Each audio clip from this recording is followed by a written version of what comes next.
guys, I just wanted to jump on here and let you know a little bit of a background about kind of what Dorian and I are going through right now. We've been together for a while now, and when I was younger, I was told that I could not have babies, that I was infertile due to PCOS. So to make a long story short, I went probably 14 years thinking that I couldn't get pregnant, and then one day I was not feeling well. I was having a really bad period, so I thought, and so I called my mother. She took me to the emergency room, and I found out I was pregnant, and I had mixed emotions. After being told that you can't have something for so long, you eventually quit wanting it and convince yourself that you never wanted it to begin with. So after finding out that I was pregnant, I wanted nothing but to become pregnant. At first, they did my beta test, and it was saying that I was about 4 weeks along. And they sent me on my way. They didn't do an ultrasound, anything, just a beta, and then made an appointment with the OB on Monday. So Monday I went to the OB, and they told me that on the ultrasound that they could not find the gestational sac, and they were pretty sure because of my levels that I was miscarrying. So the next day I got a second beta back, and it showed that my levels did drop a little bit within 24 hours. And so they were convinced that I was miscarrying, or I already did, and my levels were still dropping. I still wasn't feeling good that night, but I just had this gut feeling that it wasn't a miscarriage. It was something more. So I told my mother, and we went to a different hospital and kind of told the doctor in the emergency room what was going on. And so he sent me for another beta and another ultrasound in the emergency room. And the results came back from the beta that it was continuing to drop. But with my bleeding and all the pain that I was having, he decided to do a transvaginal ultrasound. And I was in the ultrasound room probably for about an hour and a half, and it was really painful. But the ultrasound tech was awesome. She did not give up, and within an hour or so, I found out that I was having an ectopic pregnancy, and that it wasn't in my fallopian tube. It was actually in the horn of my uterus, which is right where the fallopian tube opens into the uterus.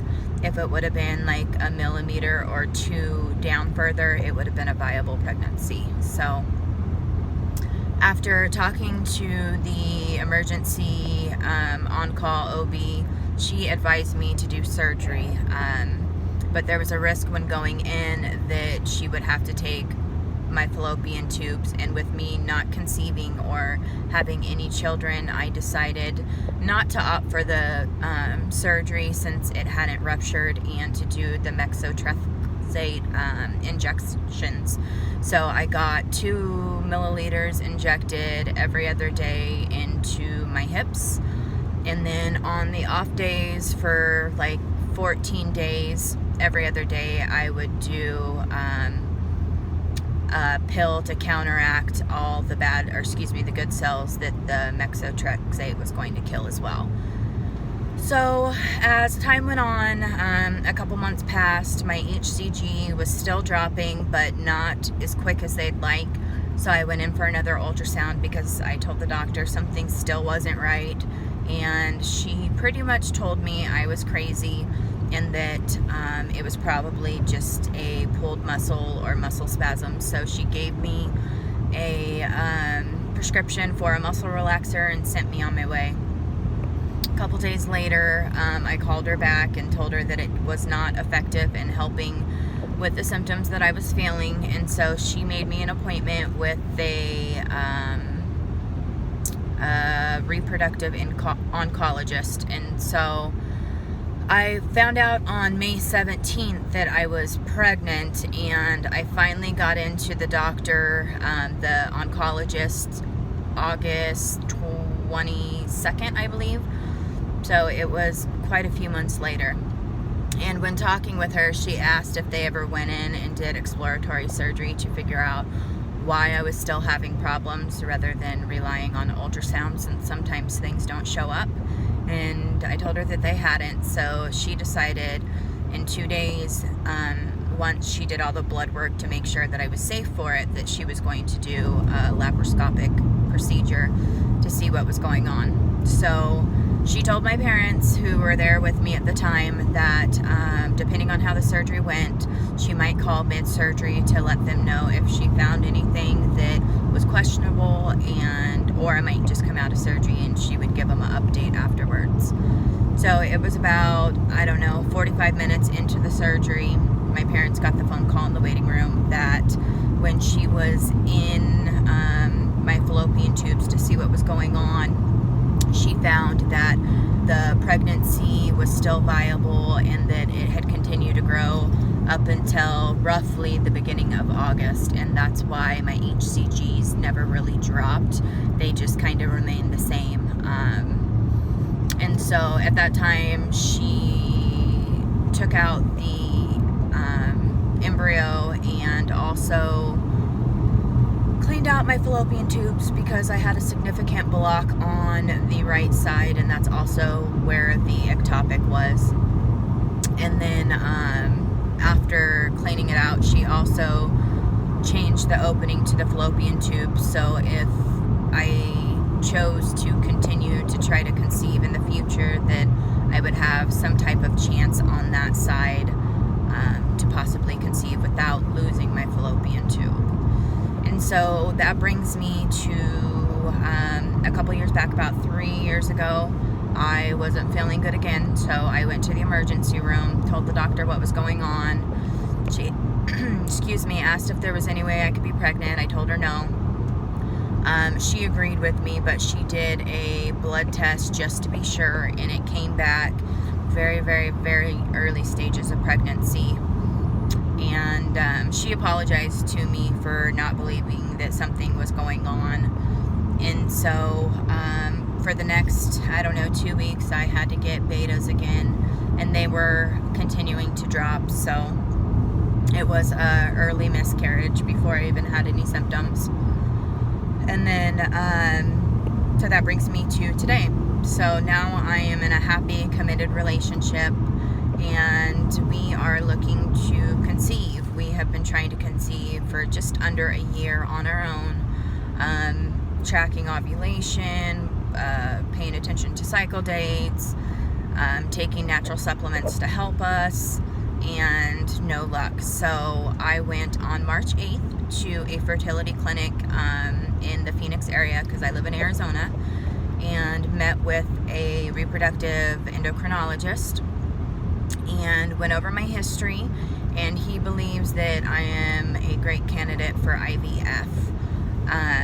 I'm actually supposed to go in the next probably 3 to 4 days and get some tests done. I have to get an HSG. That's where they put saline in my uterus dye, and it goes through to my fallopian tubes to make sure that there is no blockage, because he's thinking the reason why I haven't been able to have a viable pregnancy is because of the scar tissue left over from the original surgery, and also because of a condition that causes toxic chemicals to almost pool in your fallopian tube. So if I were to conceive in the uterus, that it would spontaneously miscarry all the time because of the toxic chemicals. So that's where we're at now. I just wanted to give you guys an update. I'm getting really nervous just because of everything I've been reading about the OHSS, which I believe stands for ovarian hyper sensitivity syndrome, or hyper stimulation syndrome.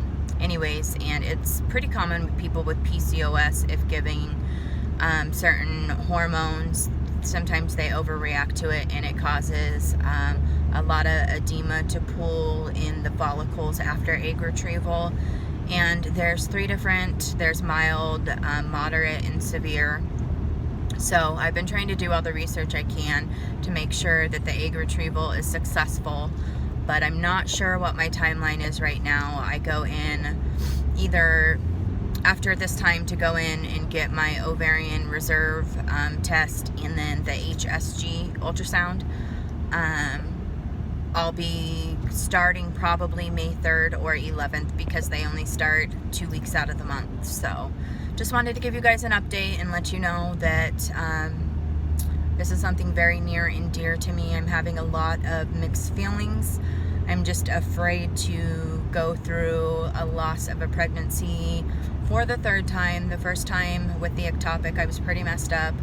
I was in counseling for 6-7 months on some heavy duty meds. So I'm hoping that this one will, I know it will have some ups and downs, and the odds of IVF taking the first time to a pregnancy to term is not likely, but I'm only 31. I'm going to be 32 in August, so otherwise healthy.